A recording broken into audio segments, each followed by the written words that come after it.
على عباد الله الذين اصطفى أما بعد.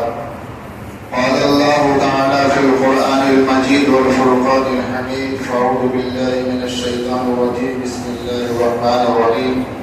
لن تنالوا البر حتى تنفقوا مما تحبون. صدق الله العظيم. محترم سامعین، رمضان المبارک کا مہینہ چل رہا ہے، رحمت کا عشرہ ختم ہوا، مغفرت کا عشرہ شروع ہے، اور اس عشرے میں خاص طور پر بندے اپنے گناہوں اور اپنے خطاؤں سے اللہ کے دربار میں معافی چاہتا ہے، گر گراتا ہے، خطاؤں سے درگزر ہونے کی درخواست کرتا ہے۔ تو اس عشرے میں ان تمام بندوں کے گناہوں کو معاف کیا جاتا ہے، اللہ کی طرف سے مغفرت عام ہو جاتی ہے کہ بندہ اپنے گناہوں اور اپنے خطاؤں سے دل کی گہرائیوں کے ساتھ اللہ کے سامنے رکھے اور توبہ استغفار کرے۔ ایک تو اہم چیز اس عشرے میں ہر مسلمانوں کو یہ کام کرنے کا ہے کہ اللہ سے مغفرت طلب کرے۔ یقیناً اس روئے زمین پر کوئی انسان گناہوں اور خطاؤں سے خالی نہیں ہے۔ پیارے حبیب صلی اللہ علیہ وسلم نے فرمایا: کل بنی آدم خطاؤن خیر الخطائین التوابون۔ اس روئے زمین پر تمام کے تمام انسان گناہگار ہیں، لیکن گناہگاروں میں، خطا کاروں میں سب سے بہتر وہ انسان ہے جو اللہ سے معافی کی درخواست کرتا ہے، اللہ سے اپنے گناہوں سے پاک ہونے کی درخواست کرتا ہے۔ وہ انسان سب سے بہتر ہے اور سب سے افضل ہے۔ اور اللہ کے یہاں توبہ ایک ایمان والے کے لیے ایسی قیمتی دولت ہے، ایک ایسی چیز ہے کہ انسان اگر اللہ کے نزدیک توبہ کرتا ہے اور اللہ اس کی توبہ کو قبول کر لیتا ہے تو پیارے حبیب صلی اللہ علیہ وسلم نے فرمایا: التائب من الذنب کمن لا ذنب لہ۔ توبہ کرنے والا ایسا ہے گویا کہ اس نے گناہ کیا ہی نہیں ہے۔ اللہ توبہ کے ذریعے انسان کو گناہوں سے اس طرح پاک اور صاف کر دیتا ہے گویا اس نے کبھی گناہ کیا ہی نہیں ہے۔ اللہ کی طرف سے بخشش کا یہ طریقہ کتنا اہم اور کتنا قیمتی ہے ہر مسلمانوں کے لیے کہ کوئی بھی مسلمان گناہ سے خالی نہیں ہے، لیکن اللہ نے ان گناہوں سے پاک ہونے کا ایک آسان نسخہ اور ایک آسان طریقہ دے دیا ہے کہ میرا بندہ سچی توبہ کرے، اپنی مغفرت کرا کر میری قربت حاصل کرے اور میں اسے اپنا قریب بنا لوں اور اپنا محبوب بندہ بنا لوں اور جنت اس کے لیے میں ضرور قرار دے دوں۔ لیکن گناہوں سے معافی، گناہوں سے توبہ اللہ اسی وقت قبول کرتا ہے جبکہ انسان پچھلا گناہ کو نہ کرنے کا عزم مصمم کرے کہ یا اللہ ہم نے فلاں گناہ کیا، ہم نے جھوٹ بولا، جھوٹ بول کر تجارتیں ہم نے کی ہے، جھوٹ بول کر دوسرے کو پریشان کیا ہے، دوسرے کو دھوکہ دیا ہے، دوسرے کا مال غلط طریقے پر غصب کر کے ہم نے زندگی گزاری ہے۔ گویا جو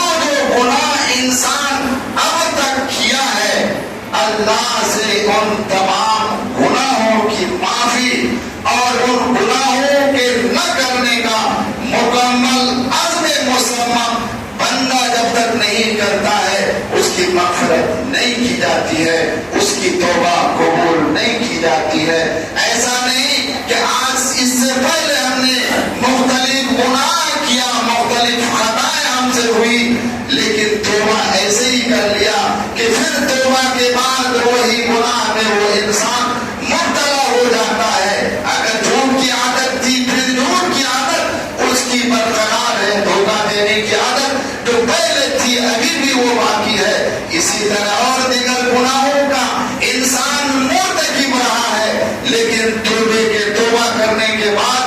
وہی ساری غلطیاں، وہی ساری خطائیں، وہی سارے گناہ وہ انسان کرتا ہے تو پھر ایسی توبہ اللہ قبول نہیں کرتا ہے۔ عزم مصمم کرے کہ ہم نے جو بھی گناہ کبیرہ، گناہ صغیرہ اب تک کیا ہے، اب مجھے بالکل کرنا ہی نہیں ہے۔ ایک عزم مصمم کر لے۔ دوسرے نمبر پر ندامت ہو کہ یا اللہ ہم نے فلاں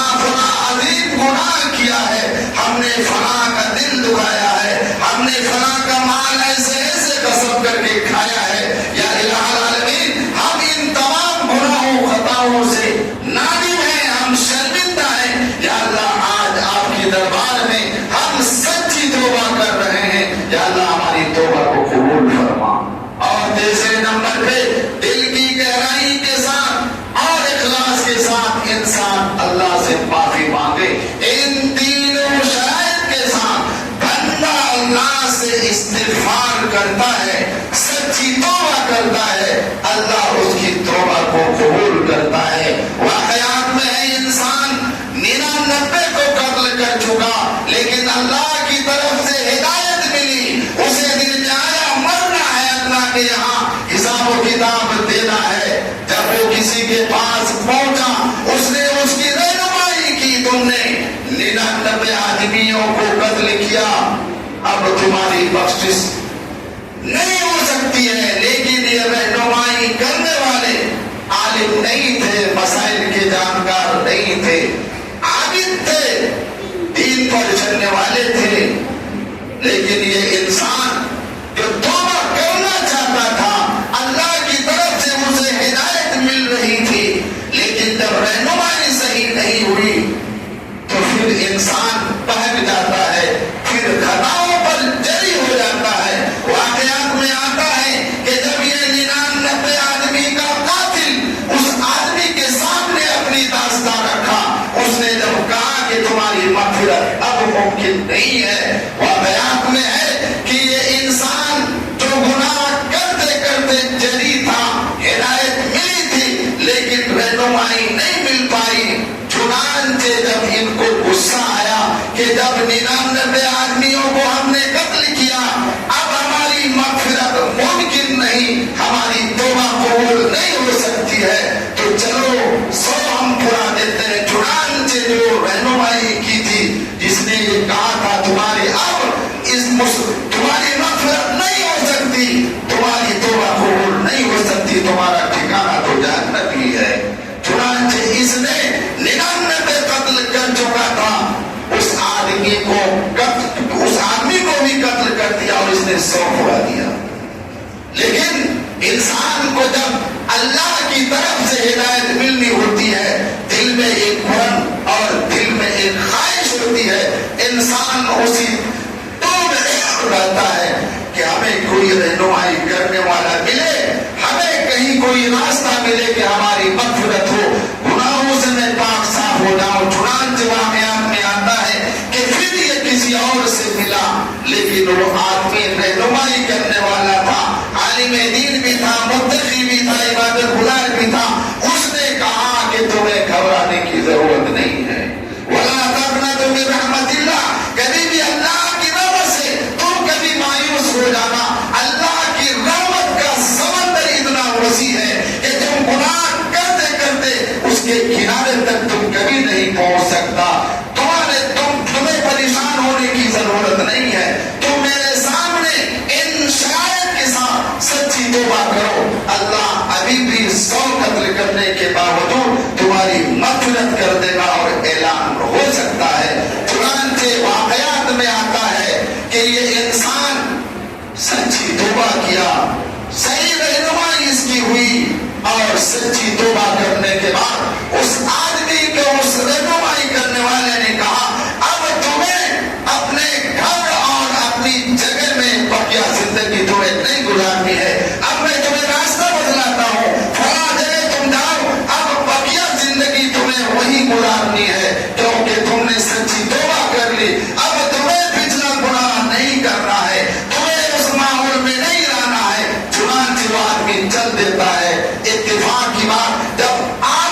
انسان سچی توبہ کیا،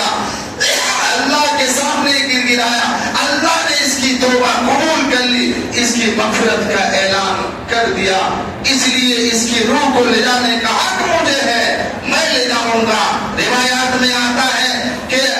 جبرائیل امین کی شکل میں فرشتہ آتا ہے، کہیں دوسری روایت میں جبرائیل امین ہی کے آنے کی بات آتی ہے کہ جبرائیل امین آئے، منٹوں اور سیکنڈوں میں اس کا فیصلہ کر دیا، چونکہ اللہ نے فرشتوں کو اتنی طاقت دی ہے کہ جو انسان کے بس میں نہیں اور سوچ میں نہیں، چنانچہ منٹوں سیکنڈوں میں اس نے یہ فیصلہ کر دیا کہ اس کی روح کو لے جانے کا حق رحمت کے فرشتوں کو ہے، کیونکہ اللہ نے اس کی توبہ قبول کر لی۔ 100 آدمیوں کا قاتل گرچہ یہ تھا لیکن سچی توبہ کیا اور اس کی توبہ قبول ہو گئی، اس کی روح کو لے جانے کا حق رحمت کے فرشتوں کو ہے۔ بھلا 100 آدمیوں کا قاتل اللہ کے دربار میں سچی توبہ کرتا ہے، اللہ اسے گناہوں سے پاک کر کے اسی روئے زمین پر اس کی برات کا اعلان کرتا ہے۔ کیا ہم انسان، ہم تو قاتل بھی نہیں ہے، ہم سے صغیرہ کبیرہ گناہ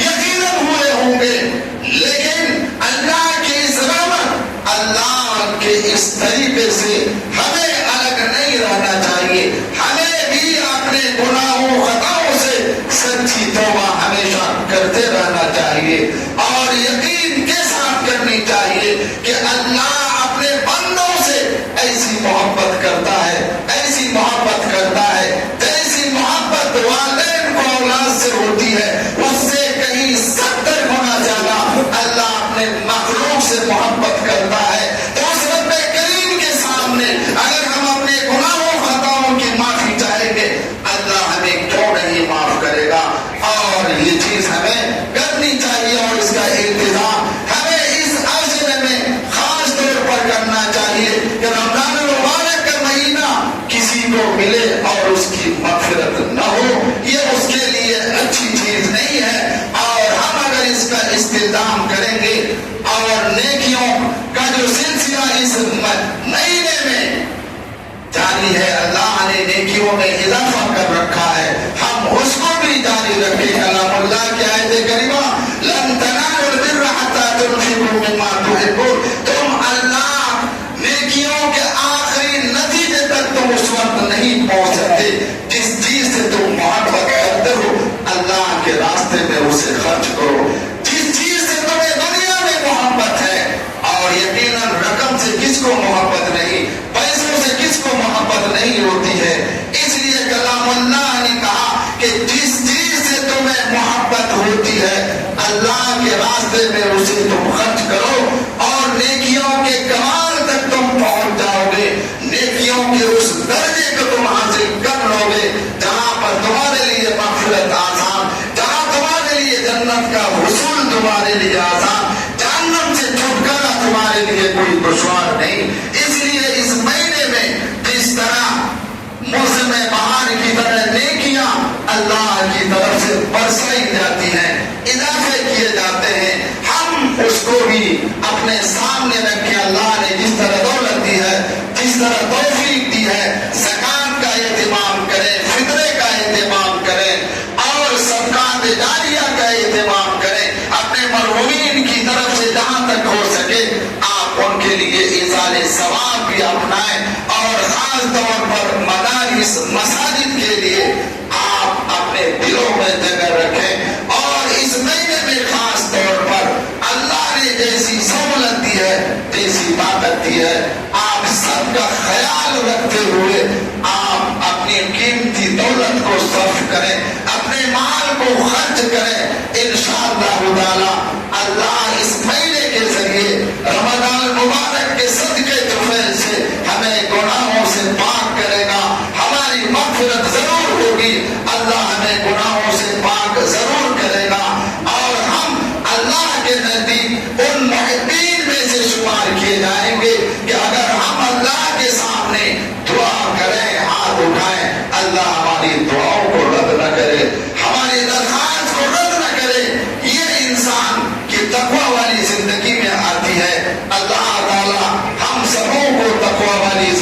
عطا کرے اور متقی والی صفت ہمیں اللہ اپنانے کی ہم سبوں کو توفیق عطا فرمائے. اور یہ رمضان المبارک کے مہینوں میں اللہ تعالی ہر طرح ہمیں جانی مالی قربانی